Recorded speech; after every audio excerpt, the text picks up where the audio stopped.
All right, y'all. Can't keep a motherfucking good show down. This is another episode of Bros Talk MMA. we're gonna have to do this on the Yeah. I'm one second. I got y'all. Let's turn the volume down. All right, y'all. Technical difficulties aside, y'all, we're still here. We're gonna make this happen. Anybody who's familiar with Bros Talk MMA already knows that this is nothing new. Technical difficulties have always been a part of the journey. But one thing that we practice here as well as, you know, how they do it in MMA, you never give up on yourself. So we're here now. We got things going. Shouts out to my bro for the great idea. And then, we'll allow y'all to pile in here real fast. Just had some technical difficulties. It's obvious we're going to have to upgrade some equipment down the road. But I'm here with my bro host extraordinaires. This is Bros Talk MMA. We're covering UFC 326. I'm your host, UTICA, undeniably the illest cat around, a.k.a. Mr. Make This Pick Real Quick. I'm here with my bro host extraordinaires. You know what it is. It's Mr. Never Miss, Mr. Paper Chaser, Mr. Bag Getter, Mr. Never Miss. Not a lot of matters, but who's on the other side of that fucking table, man? It's RayBuck. It's Chuck Jordan. It is Mr. Technical Difficulties. But shit's fixed, baby. Mr. Fix this shit real quick. Motherfucker, not wreck it, Ralph, but fix it, Felix. Yes, indeed, folks. We're here at the Great Historic Whiskey Bar, Denver, 2203 Larimer Street in downtown Denver. So make sure that you go check them out. Come check us out for a live taping. And, as you can see, you can see it back here. We got our merchandise live, so go check us out on Etsy. Bros Shop MMA, all one word. And we're here to cover this card right here, UFC 326. We got 13 fights on the card. Do we have any more words, gentlemen, before we want to break this down? All right, then. Going into the first fight of the night, we have Luke Fernandez going up against Rodolfo Bellato. We got Fernandez making their debut. Perfect 6-0 overall. Rodolfo Bellato is 1-1 draw with 1 no contest in the UFC. 12-3 with that 1 draw and 1 no contest overall. And 2-1 with that 1 draw and 1 no contest in their last 5 bouts. I'm going with Luke Fernandez by KO or sub. They're going to be shorter and less rangy. Resume shows them to be well-rounded, but they look to be a striker first and not much info on them outside of that. Bellato's going to be taller and longer of the two, somewhat well-rounded, but leans the striking. But I'm going with Luke Fernandez in this one. Who we got, y'all? Excellent pick, Utica. I'm going to have to go with Luke Fernandez as well. I feel like he's coming in here to make a stance, coming here to make a point, and continue that undefeated record for his.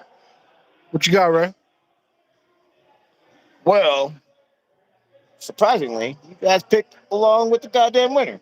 So we're going to go with Fernandez. Fernandez, he's got 4 out of 5 finishes in his last fucking 5 bouts. He's 6-0. His opponent is just uninspired. Bellato's just uninspired, in my opinion, and I just don't see him winning this bout. Hey, it is what it is, as Max Holloway would say. We got Twan Lorenzo in the chat. Shouts out to you, my guy, for fucking holding strong with us, bro. Being patient. Looks like we got some viewers in here, so shouts out to y'all. Moving on to the next matchup on this card, we got Gaston Bolanos going up against Jiang Yong Lee. We have Bolanos coming in 2-2 in the UFC, 8-5 overall, and 3-2 in their last 5 bouts. We got Lee coming in 2-2 in the UFC, 11-3 overall, and 3-2 in their last 5. I'm going to be going with Lee in this one by sub or decision.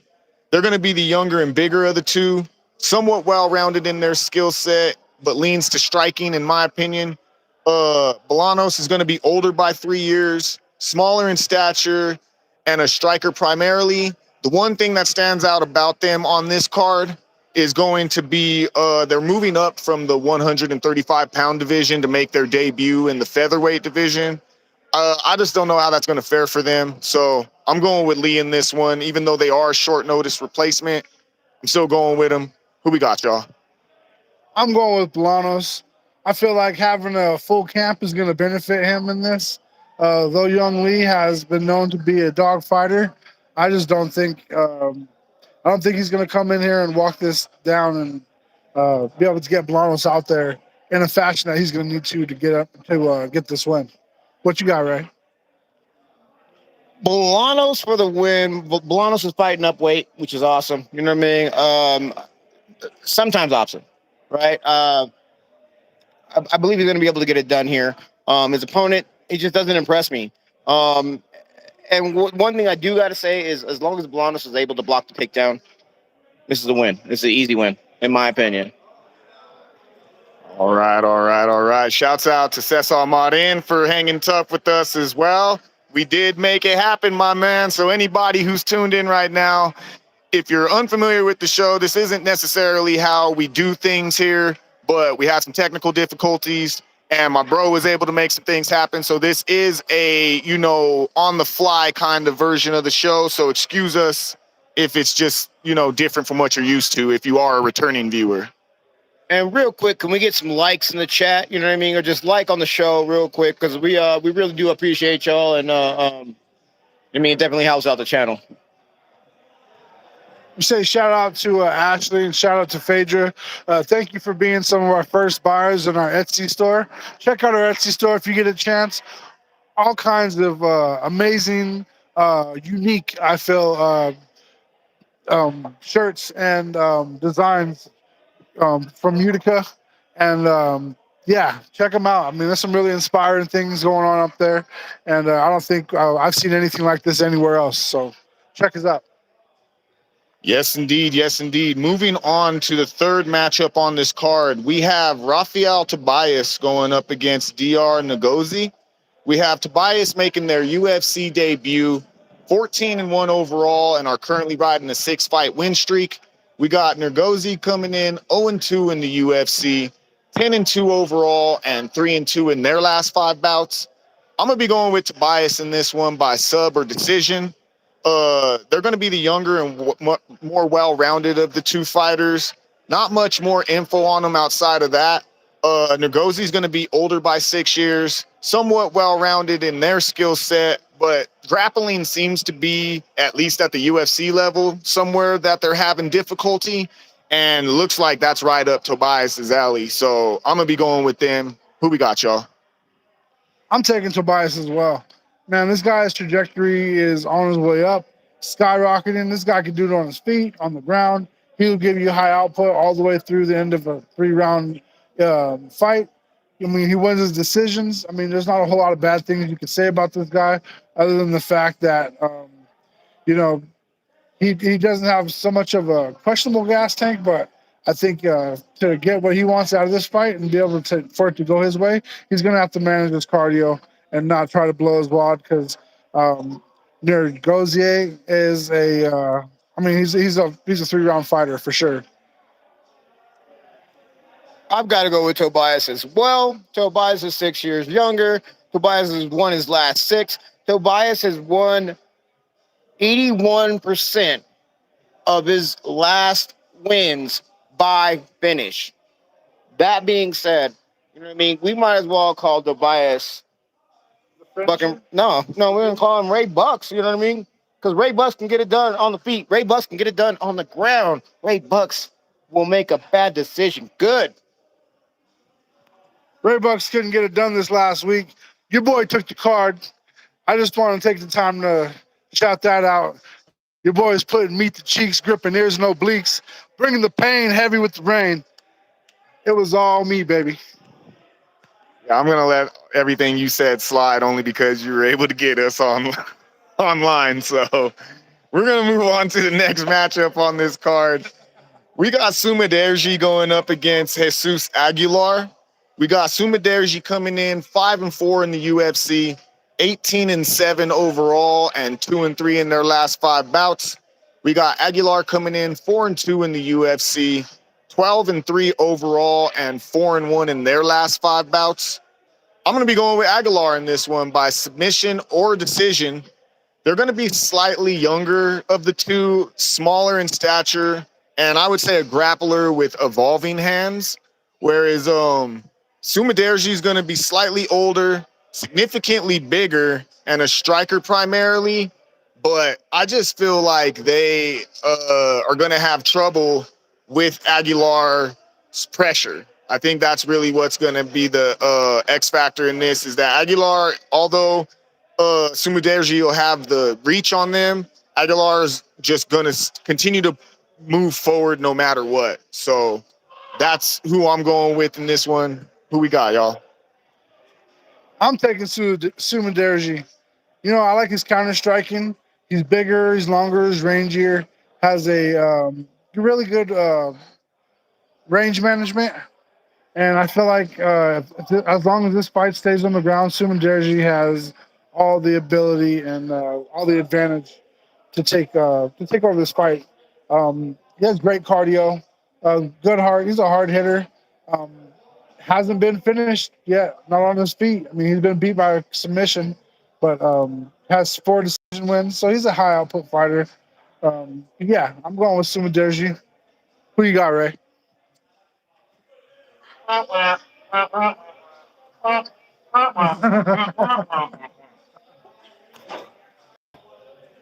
F you, putos. I'm just making sure that fucking technical difficulties stay not difficulties, just technical or just technical.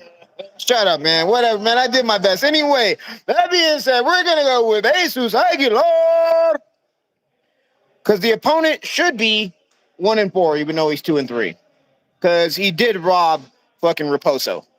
I think all of us can agree with that. And that being said, our opponent, Aguilar, is 4-1. You know what I mean? Just grapple, bro. If he just grapples, we're in for a win. Aguilar wins, calls it a day. If he decides he wants to stand up and bang with Sumaderji, we're going to have a fucking problem. Hopefully we don't have that problem. Yes, indeed. Yes, indeed. Shouts out Tyler Betts in the chat. They got Jesus Aguilar with the W, so I think we're all in agreement on this one. Or did you put... Oh, my gosh. Okay, my bad. Sounds like a loss to me. That's what it sounded like last week, though, right? All right, let me go ahead and just clear the air a little bit, okay? I went 10-0 for the first 10 fights of the card. You know what I mean? Go ahead and give some love for me in the chat, because 10 straight and then you lose the last 3 because people just don't show up and do what they're supposed to do. That's not my fault. You know what I mean? I'm just picking them. I'm not fighting for them. If I was, it'd be 13-0. All right, y'all. Moving on to the next matchup on this card. We got Cody Durden going up against Namjagar Tumen. We got Durden coming in 6-7 with 1 draw in the UFC, 17-9 with that 1 draw overall, and 1-4 in their last 5 bouts. We got Tumen coming in 1-1 in the UFC, 9-1 overall, and 4-1 in their last 5 bouts. My pick's going to be with Durden in this one, though, by decision or KO. They're going to be older with a significant reach disadvantage in this fight and somewhat well-rounded in their skill set. Tumen is going to be younger and longer with their reach, but not much info on them outside of that. And for that reason, I just feel like Cody Durden is the more seasoned UFC fighter out of the two. Tumen been on the road to UFC circuit a lot and only had 1 fight in the UFC thus far 6 months ago, and lost that bout. And just he's got a long trip from Mongolia to give over here and all that. So I just feel like Durden, this is his opportunity to bounce back. So that's who I'm going with. Who we got, y'all?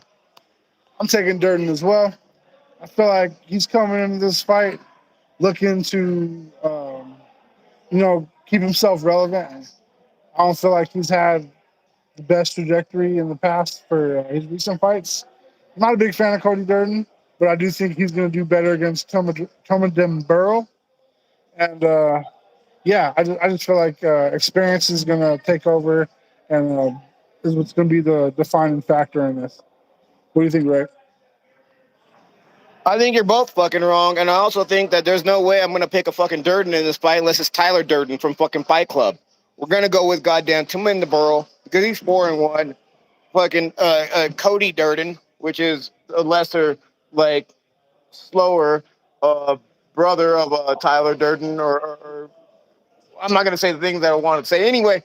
He's 1-4. What are we doing? We're doing he's 7 years older. You know what I mean? This is going to be a heavy grappling affair. They're both grapplers, right? The thing is to just not get caught because Cody Durden is a striker.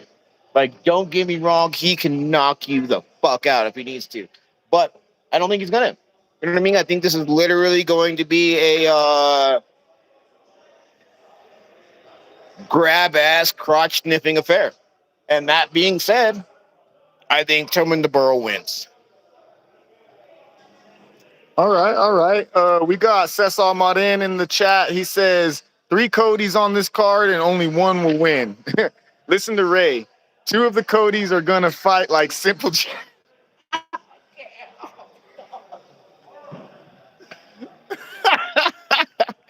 Yo, make sure you check out me and Cesar Marin tomorrow, y'all. We do a weekly fight breakdown where we check out fights that we don't believe will go to distance on the card and then build parlays from there. So make sure that you tune in tomorrow night, Friday, 7 p.m. Mountain Time, 9 p.m. on the East Coast, and 6 p.m. Pacific. And check us out, and you'll get more funny ass fucking one. That was wild. Bringing that spice. So spicy, he says. All right, so moving on to the next bout on this card. We got Alberto Montez going up against Ricky Turcios. We got Montez coming in, making their UFC debut. 10-1 overall and are 4-1 in their last 5 fights. We got Turcios coming in. They are 2-3 in the UFC, 12-5 overall, and 2-3 in their last 5. I'm going to be going with Montez in this one by KO or decision. They're going to be slightly younger and smaller of the two and a grappler primarily. Turcios is going to be slightly older by a year, bigger in stature, and a striker primarily. And, I just feel like if Montez goes in here, doesn't have the UFC jitters and all that, and just gets Turcios to the ground, maintains control, and or opens up a finish, he should be, well on his way to a debut win. But Turcios being the striker, he could potentially keep him at bay, but he's just like a volume striker. So the way that Raul Rojas Jr. got a hold of him and was able to take him down, and that was like a 19, 20-year-old at that time, I'm pretty sure Montez could probably do the same thing. So that's why I'm going with him. Who we got, y'all? I'm taking Alberto Montez as well. I feel like this is going to be one of those fights where you're going to see one fighter dominating. Turcios is going to have a hard time staying on his feet because Montez is going to want to go to the ground and, make him carry his weight and ultimately finish him. But, I'm going with Montez. What you got, Ray? Let's keep it a buck. We're talking about a submission artist versus a decision machine. That being said, Montez is the submission artist and is there to literally wrap him up and snap something or make him tap. That being said, Montez for the win against the decision machine of Turcios. I really like Turcios. I really thought he was going to be amazing in the UFC at some point.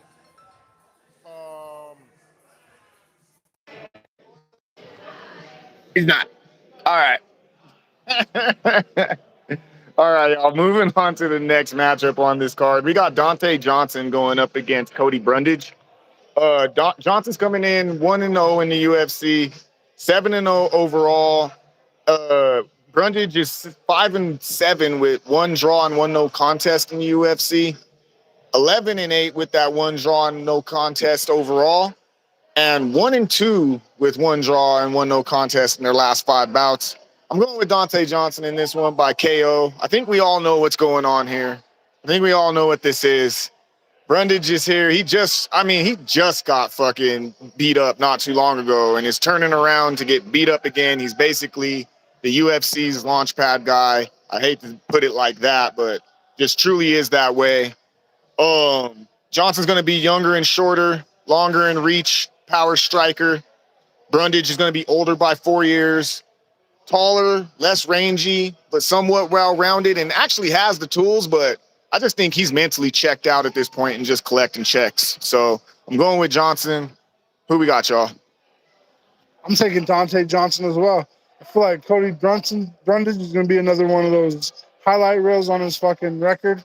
I feel like Dante Johnson has had a spectacular debut, and I feel like he's going to continue his trajectory. At least over Cody Brundage. What do you got, Ray? This is the easy one, right? Let's go ahead and talk about it. I mean, Johnson is a minus 500 favorite. He's 7-0. He's 4 years younger. This is a stepping stone fight, you know what I mean, for him. Brundage is a dog, you know what I mean? Brundage is an exciting fight. I'll give him that. But that's where it stops. Brundage is on his way out. Dante Johnson's on his way up. Let's go.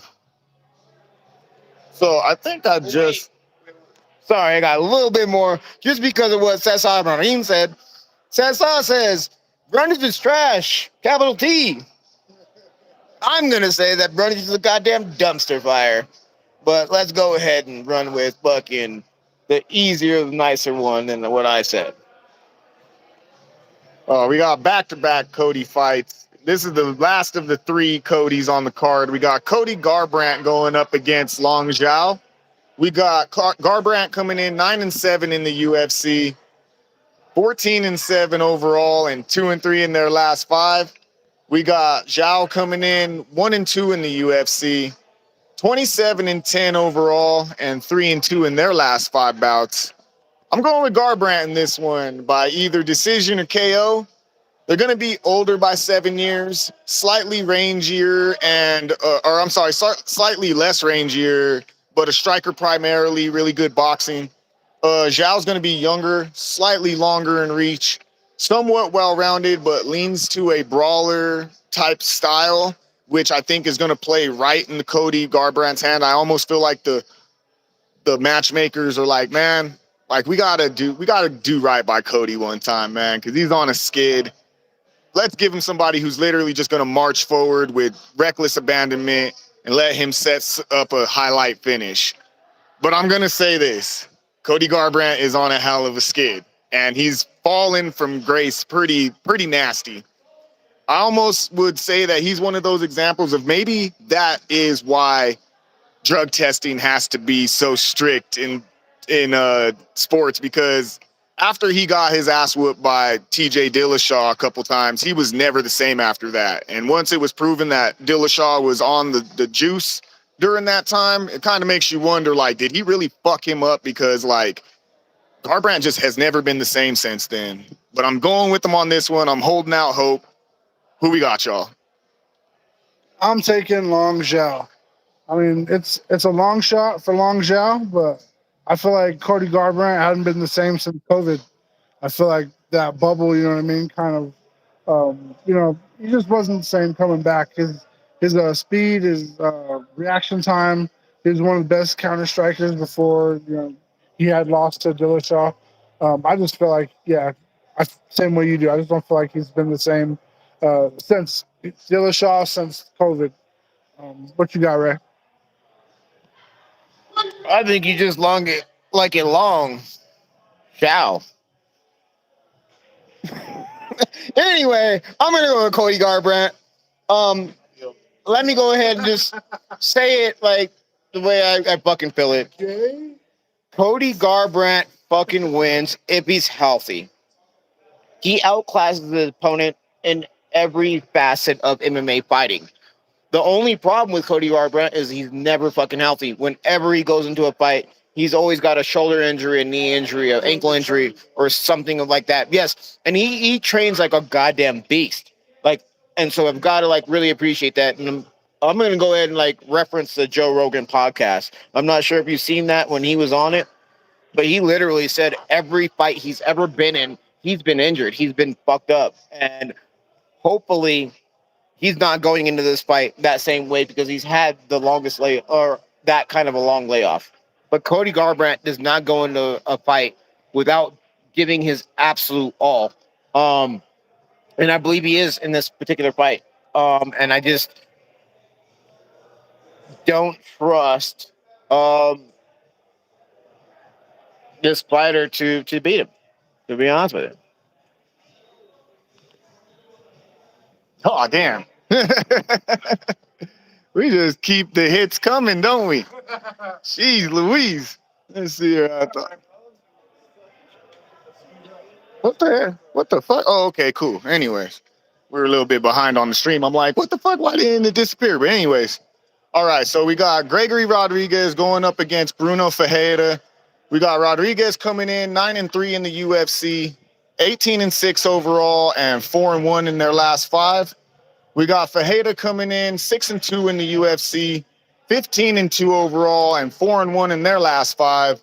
I'm going with RoboCop in this one by KO or decision. They're going to be the slightly older of the two by a year, bigger in stature, well-rounded in their skill set, but definitely leans more so to pressure striking. We got Ferreira coming in slightly younger, smaller in stature, well-rounded in their skill set, and definitely like to throw hands as well.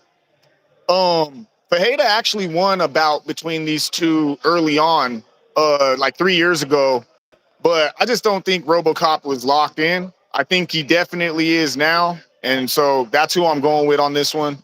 Who we got, y'all? I'm taking Bruno Ferreira. I think Ferreira's going to sleep this dude.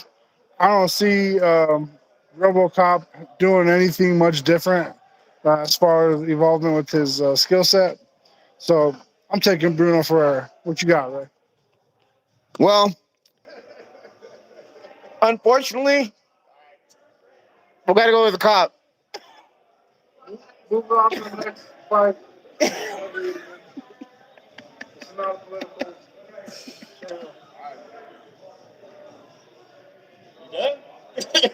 No, I'm not done. I don't give a fuck, man. Fuck y'all. That was fucking hilarious and solid. You guys didn't even know the names, the nicknames. The Hulk versus the RoboCop. Well, you knew the RoboCop part of it, of course. Anyway, with that being said, we're going to go with G-Rod. We're going to go with the RoboCop. We're going to go with the man who's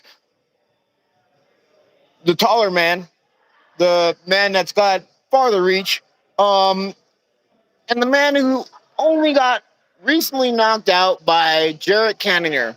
He got knocked out by Jarrett Cannonier because Cannonier is a little bit faster and a little bit more tactical. But going against his opponent, he has far higher fight IQ. And, I mean, these two are very similar fighters, but he has the better IQ out of the two, is what I'm going to say. My bad. There you go. Say my bad to me, bro. Look in the camera and say that shit, bro. Again, I would never. Hulk is an anyways, moving on, y'all. We're gonna go to the next matchup on this card. We got Drew Dober going up against Michael Johnson.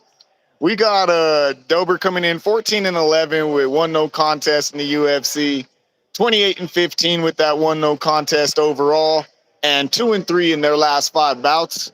We got Michael Johnson 16-15 in the UFC, 24-19 overall, and 4-1 in their last 5 bouts. I'm gonna be going with Michael Johnson in this one by decision or KO. They're gonna be the older by 2 years, bigger in stature and a striker primarily. Drew Dober is gonna be younger and smaller and a striker primarily as well. These guys are literally gonna meet in the middle of the cage, and it's just who drops first. And Michael Johnson, I feel like, is the better, crisper striker, but Drew Dober does have the power, and he could potentially just fucking starch Michael Johnson. So there is that, but I think Michael Johnson will just piece him up over the course of 3 rounds and get the decision, if anything. So that's who I'm going with. Who we got, y'all? I'm gonna go with Michael Johnson as well. I feel like range management is gonna, be the defining factor of this fight. Whether Drew Dober gets to get in and gets his shots off, or whether Michael Johnson, maintains his poise and posture and strikes without getting overzealous and trying to get excited and finish this fight early. What do you got, Ray? Gotta be a Johnson. Don't ruin my goddamn jokes, dog. Okay? God damn it. I'm going to go with Michael Johnson over Drew Dober. Because I think what a lot of people don't realize is Drew Dober has this like little fresh face and he kind of looks like he's a young dude. They're literally within 2 years of each other. That being said, Michael Johnson has the cardio over Drew Dober. And in addition to the hand speed, the question would be is can Drew Dober take down Michael Johnson?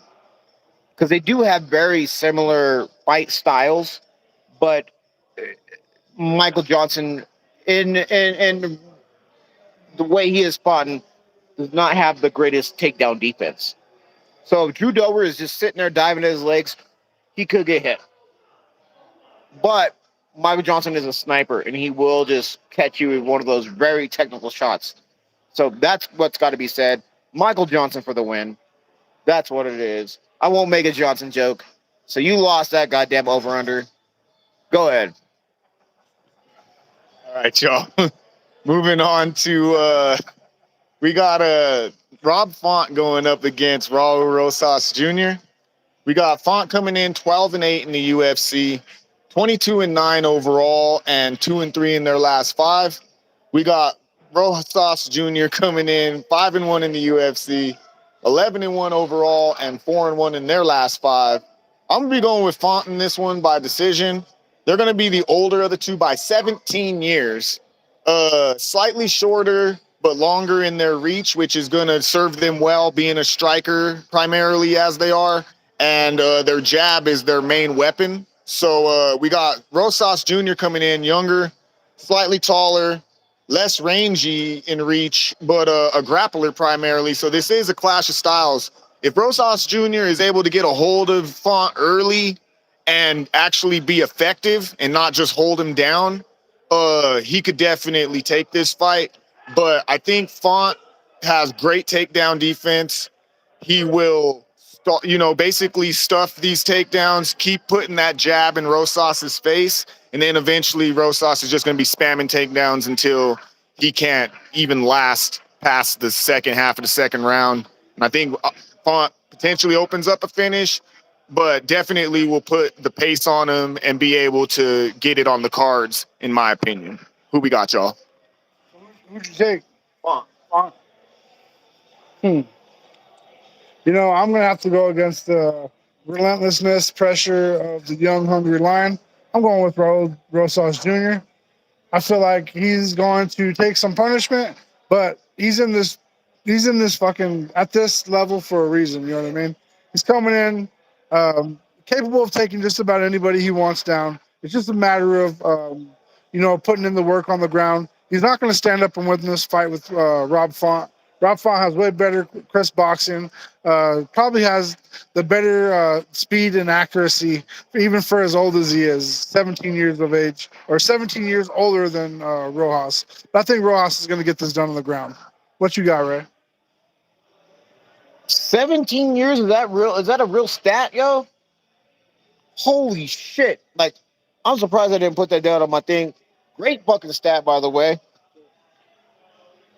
What are we even fucking talking about? Wingdings or fucking Comic Sans versus fucking Rojas Jr.? I know you guys didn't get that. You guys are, you know what I mean? Maybe not as solid as me. You know what I mean? Those are font categories. But cool. You know what I mean? Fuck you guys. I mean, I'm on my Big Bang Theory shit. You guys are over here on fucking like Married with Children. Whatever though. That being said, Rojas Jr. for the win. He's on a tear, and Font just lets opponents stick around way too long. So he gets beat in the decision, and he's also, you know what I mean. He needs to win in the first or the second round. Same thing. Well, Rojas Jr. can win in all 3 rounds, so that's why Rojas Jr. is definitely going to win this fucking fight. We got Tyler Betts in the chat. He says, I'm assuming he's talking about Rosas Jr. He says, young, hungry Squidward. That's wild work. Tuan Lorenzo in the chat said, Font washed. Rosas will sub him in the second round. You know, hey, Tuan Lorenzo he be predicting some shit too. So like, yo, pay attention. Definitely pay attention, y'all. But I'm still going with motherfucking Rob Font. Next up, we got the co-main event of the evening. We got Kyle Barajo going up against Renier de Ridder. We got Barajo coming in 7-1 in the UFC, 17-2 with 1 no contest overall, and 4-1 in their last 5 bouts. We got Renier de Ridder coming in 4-1 in the UFC, 21-3 overall, and 4-1 in their last 5 bouts. I'm gonna be going with de Ridder in this one by KO. They're gonna be the older of the two by a couple years, bigger in stature and a grappler primarily. Barajo's gonna be younger and smaller of the two and a grappler primarily as well, which is why I pick de Ridder for the KO, because I feel like if they end up basically canceling each other out in the grappling and this ends up becoming more of a kickboxing match, I think de Ridder has a more versatile arsenal, and Barajo's kind of a basic striker in my opinion. So yeah, I'm gonna be going with de Ridder in this one. Who we got, y'all? Excellent breakdown. I'm going with Kyle Barajo. I feel like both of these guys have excellent ground game, like my co-host said, but de Ridder doesn't like to play the pain game. He's not a tough guy at all by any means. This dude freaking loves his French toast. You know what I mean? He's not that guy. I think Barajo has proven to be able to withstand more pain and punishment, and that's going to be the defining factor because de Ridder has more quit in him when it comes time to stand up and exchange at a high elite level. I feel like Kyle Barajo's got him on the feet. What you got, Ray? How the fuck would RayBuck, Michael Jordan, Mr. Hand me my belt, give me my crown, ever bet on somebody who gave up and literally was like, I'm going to sit on my stool. I'm never going to get back out there and whip an ass. Bet on a fucking de Ridder on a reindeer. What are we doing? Rudolph, sorry, dog, you crashed. You're never getting back up. You broke a leg. We're going to put you down. It's done.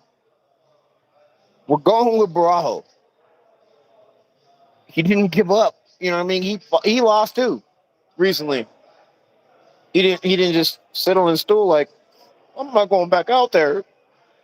My whatever insides vaginally might hurt. Like, he just went out there.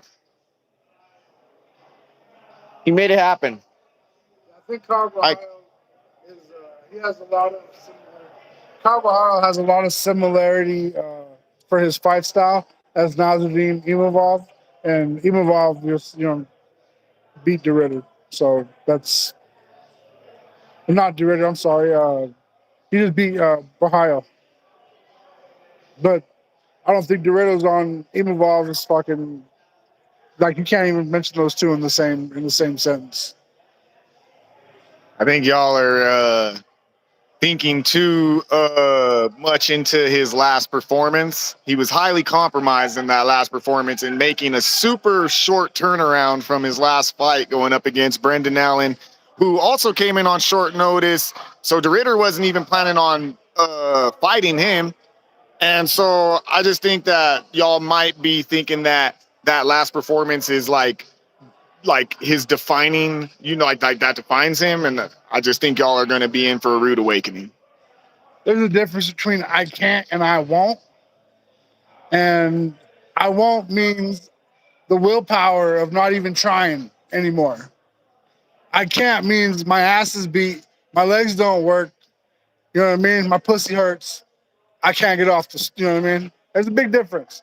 He chose not to go back out there and withstand any. Don't give me that shit. He fucking chose, dog. He didn't stand up. You know what I mean? Your leg is broken. Like you literally can't physically move, make shit move. Cool. You know what I mean? He could make things move. He could stand the fuck up, and he could get in the middle of the fucking ring and make some shit happen. He didn't have it in him. He didn't have the heart. He didn't have the fucking testicular fortitude to fucking make that happen. And unfortunately, for him, that's why I'm always going to bet against him for the rest of his life. He couldn't get off the stool, because his dad didn't teach him that. Yikes, bruh. Or his mom, because, like, yo, you know what I mean? Let's be a hunter, you know what I mean? There's a lot of moms out there to be teaching you to get the fuck out of the stool and walk that shit off, too. Shouts out to everybody who be telling their kids not to give up on them. Shouts out to my brother for telling us not to give up on tonight's fucking episode, right? You know? Hey, bruh. I've been a dad without actually squirting little dudes in the fucking eggs. Yep, you ruined that one anyways. You know? Oh, and then we got a low battery. We better fucking get this done quick, folks. All right, so anyways, y'all. We got Sesamod in the chat. The Ritter is going to be the loser of this fight. Tyler bets. He said Kyle ground and pound. Tyler Betts also said he quit in a fight in one division or one championship as well. And Tyler Betts says Charles quit once too. Let's get after it then. So with that being said, y'all, let's get into the main event of the evening.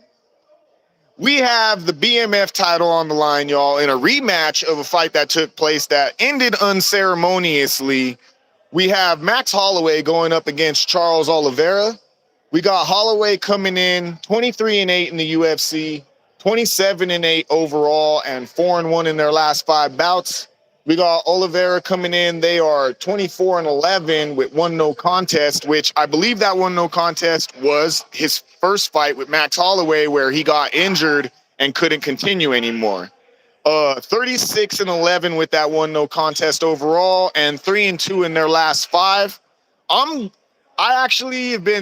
have Max Holloway down here, but I actually think that I might have to. I think I might have to go with Charles Oliveira in this one, only because now this is the problem though. This is why I want to go with Max, because I don't know if Charles Oliveira is going to commit to grappling. If Charles Oliveira comes in there to make this a mixed martial arts match, then I'm going with Charles Oliveira. But Max Holloway, you know, if he decides that because it's the BMF title, he needs to stand there and trade with fucking Max Holloway, I think he's going to get pieced the fuck up. So I guess if I'm forced to pick right now, because Charles got his family coming with him, his mom and dad are going to be watching this fight for the first time and traveling to the States for the first time, all this shit. And it just, there's something that I feel like vibe-wise is telling me to pick Oliveira. So you know what? I'm going with my gut. I'm changing my pick. I'm going with fucking Charles Oliveira. Max Holloway, slightly younger and taller, less rangy in their reach, but a striker primarily. Oliveira, slightly older by a couple years, shorter but longer in reach and well-rounded in their skill set.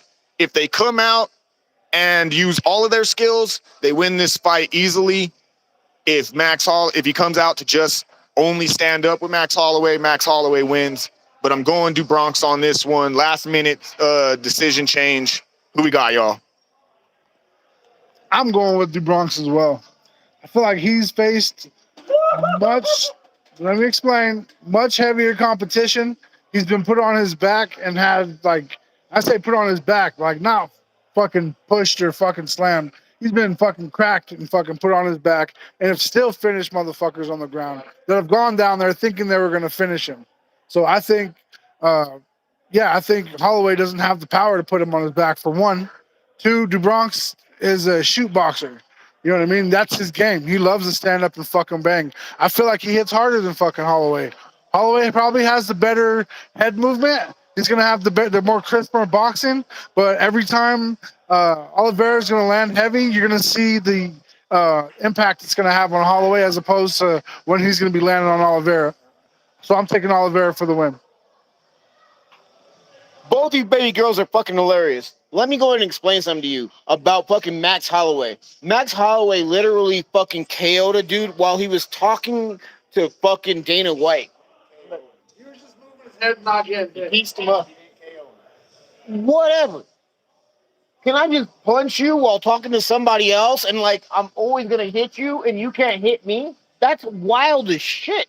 What are we talking about? And what does he do? He says, right here. And he fucking goes at it for immediately at least 30 seconds to a minute and like he's ready to do that shit.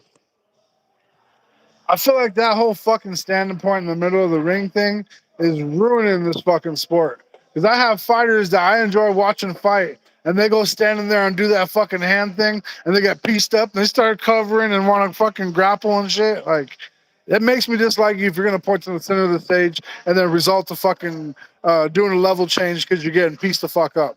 If you're gonna fucking throw down like that, at least be willing to get finished like that. You know what I mean? Live and die by the sword. I completely agree with you. Max Holloway doesn't. He just like bang bang, let's run it. And he doesn't fucking cover up and he's not all fucking like, oh shit, you're beating my ass. He fucking either gets K'd or K's. You know what I mean? And he's been K'ing. And all he does is K. You know what I mean? So that being said, like, how can we not, you know what I mean, throw on the lay and let this man have his fucking flowers on like and not flowers for like not winning or whatever, like he is the BMF. He is going to keep being the BMF for as long as his ability or his body allows him to. Like, he K'd Justin Gaethje in the last second of the round. And it was because they went in the middle and went hard. And he just has some of the best striking in all of MMA. Like, other than like, okay, I mean, we'll say the best hand striking in all of MMA. The best striking in all of MMA, in my opinion, is Anderson Silva, right? Like hand, feet. You know what I mean? I'd have taken Prime Izzy for like just evolving the striking and bring it to where it's at with the question mark kicks. And if actually finish people with those in fashion, I'd give it to Izzy. I can understand how you would be that, and I don't necessarily disagree with that, but also I think maybe the way you feel that way is because Prime Izzy faced a diminished Anderson Silva, and so you saw Anderson Silva get demolished by a Prime Izzy that just had not quicker strikes or quicker countering. You know what I mean? Because your brain just works faster when you're younger. But not a bad pick. Like I'm never gonna say like you're wrong for that shit. That makes sense. But like we're on the same page. So go ahead. You guys remember we're talking about Max Holloway and Charles Oliveira, right? Yeah, we do. I already went with Holloway, dog. I already said the Hawaiian styling. I mean, I'm not sure, like Mr. I'm blessed, be blessed. Fucking the dude that's on the shirts that are coming up. I'm going with that guy. So we got, let me see here. We got Tyler Betts. They said the Blessed Express max by KO in over 3.5 rounds plus 550. Juan Lorenzo said, nice call, Tyler. I like that bet. Cesar Martin said Max is going to keep his title, followed by Tyler Betts saying, just reaffirming with the W. Cesar then goes on to say the expectation that this fight will be fight of the night.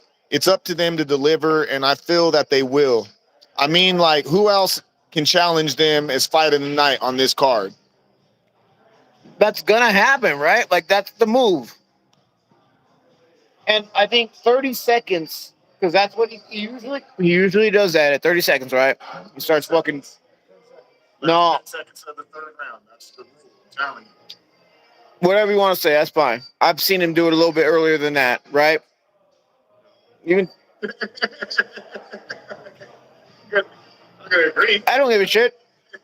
You're wrong, but like I've seen him do it at 30 seconds and go like, "Let's go," and he's done it, and he's, you know what I mean, either won, lost, draw, whatever it is, right? That wins that fight of the night shit, absolutely, because that's the culmination of the entire fight, right? Like the knockout at the main event is what matters. You're always gonna get fight of the night if there's going to be a finish there. Max is second to Volk and just playing better than Charles. That's what Juan Lorenzo says.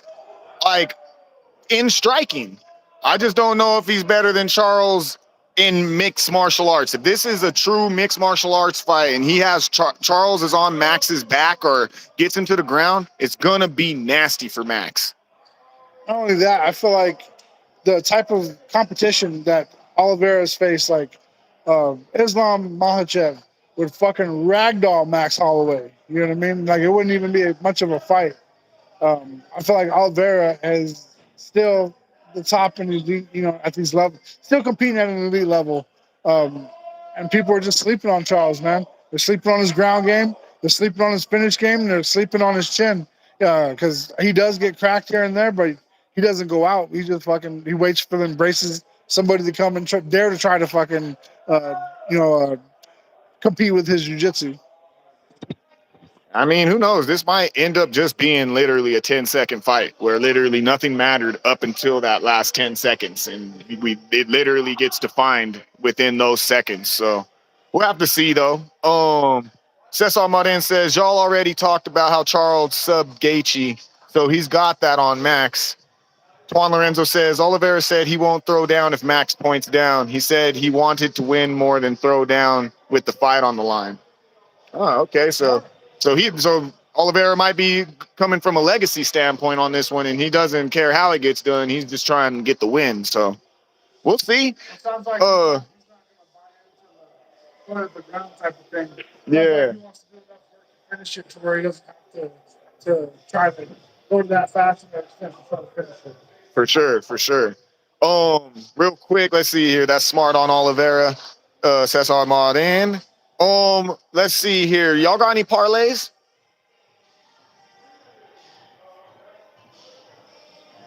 Parlay babies? You ask a parlay baby over here? Yeah, of course you did. I think a parlay fetus, parlay.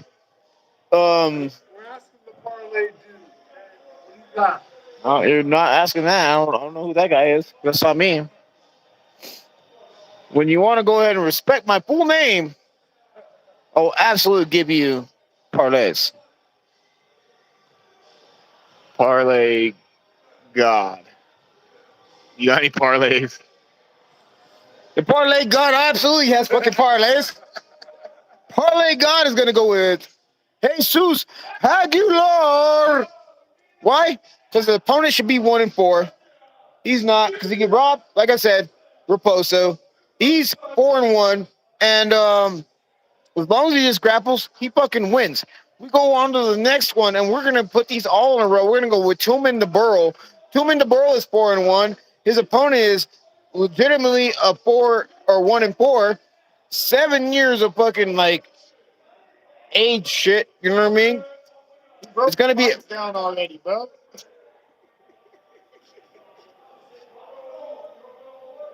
tuck it in, bro.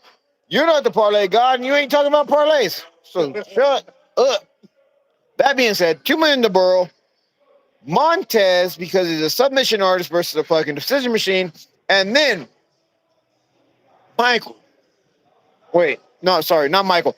Dante Johnson. And that's just an easy one. You don't really have to put that on there because I'm not sure how much money it's going to make you because he's favored -500, whatever. You know what I mean? But you can just throw it in there for an extra $1 or $2. But that being said, it's Aguilar, Tuman DeBurro, Montez, and Johnson. That's solid. That's solid. I respect that. I respect that. Once again, if you want more parlay talk, tune in tomorrow, Friday, 7 p.m. Mountain Time, 9 p.m. Eastern, 6 p.m. on the West Coast. Me and Cesar Martin, the legend, who is in the chat here. Make sure that you go subscribe to their channel.